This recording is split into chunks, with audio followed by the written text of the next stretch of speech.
و باطل میں فرق. پہلا پوائنٹ، امام حسین نے یزید کی بیعت نہ کر کے تا قیامت حق کو باطل میں فرق واضح کر دیا. آپ نے یہ واضح کر دیا، کلیئر کر دیا کہ حق کے ساتھ کھڑے رہنا ہے، باطل کے آگے سر نہیں جھکانا ہے. اور یہ آج بھی ہمارے لیے لیسن ہے کہ جو لوگ باطل کے ساتھ مل جاتے ہیں، غلط کاموں کے سپورٹر بن جاتے ہیں، بعض اوقات اپنی مجبوری کی بات کرتے ہیں، کیا کریں جناب، سب کرتے ہیں، مجھے کرنا پڑتا ہے، فیملی پریشر ہے، دوستوں کا پریشر ہے، مارکیٹ کا پریشر ہے.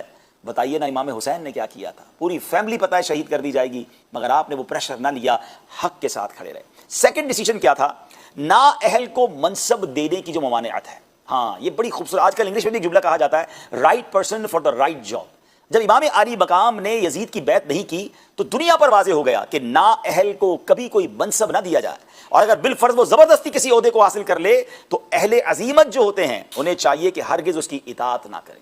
اللہ اکبر. یعنی یہاں یہ بھی بہت خوبصورت ایک پیغام ہے کہ ماشاءاللہ وہ لوگ جو کسی آرگنائزیشن کو، اگر مذہبی ادارے کو چلا رہے ہیں یا کسی بھی کام کو کر رہے ہیں، کسی نااہل کو اگر آپ نے منصب دے دیا، اسے مقام دے دیا، اسے جناب اقتدار دے دیا، اس کے ہاتھ میں آپ نے یوں سمجھے کنٹرول دیا، تو پھر بربادی کا انتظار کیجیے.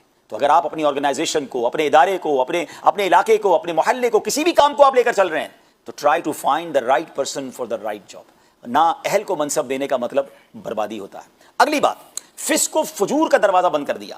اگر آپ یزید کی بیعت کر لیتے ناظرین، بڑا مال مل جاتا آپ کو، بہت سارے جناب منصب مل جاتے، آپ بڑی سکون کی لائف مدینہ منورہ میں اپنی فیملی کے ساتھ گزارتے. مگر ہوتا کیا؟ ہر بدکاری کے جواز کے لیے پھر آپ کی بیعت سند بن جاتی. یعنی سب کے پاس یہ آرگیومنٹ آ جاتا، بھائی امام حسین نے بھی تو یزید کی بیعت کی تھی، آج ہم بھی غلط کام میں فالو کر رہے ہیں تو کیا حرج ہے؟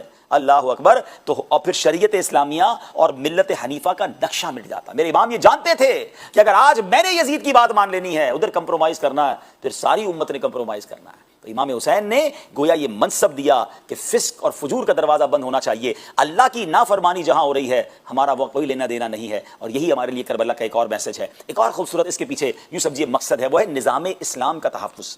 اگر آپ یزید کی بیعت کر لیتے تو یزید آپ کی بہت قدر و منزلت کرتا، خوب مال و دولت نچھاور کرتا، لیکن اسلام کا نظام درہم برہم ہو جاتا، ایسا فساد برپا ہوتا کہ اس کو بعد میں دور کرنا دشوار ترین ہوتا. تو نظام اسلام کا تحفظ کیا، ایک نظام باقی رہے، اسلام کی جو ضروریات ہیں، اسلام جو چاہتا ہے معاشرے میں وہ سب باقی رہیں. امام نے اس کے لیے قربانی دی. آگے چلیں، ایک اور کمال کی بات سیکھنے کو ملتی ہے، اور وہ ہے احکام شرعیہ میں برابری، ایکویولنس، مساوات کا کیسا نظام ہے. اب سوچئے نا، آپ نے یزید کی بیعت کیوں نہیں کی؟ کہ اس کا فسق و فجور تھا، وہ اللہ کی عبادت کرنے والا نہیں، بلکہ وہ گناہوں میں مبتلا بھی تھا اور حرام کو حلال کرنا چاہتا تھا، وہ تمام معاشرے میں بے حیائی اور بدکاری اور برے کام پھیلانا چاہتا تھا.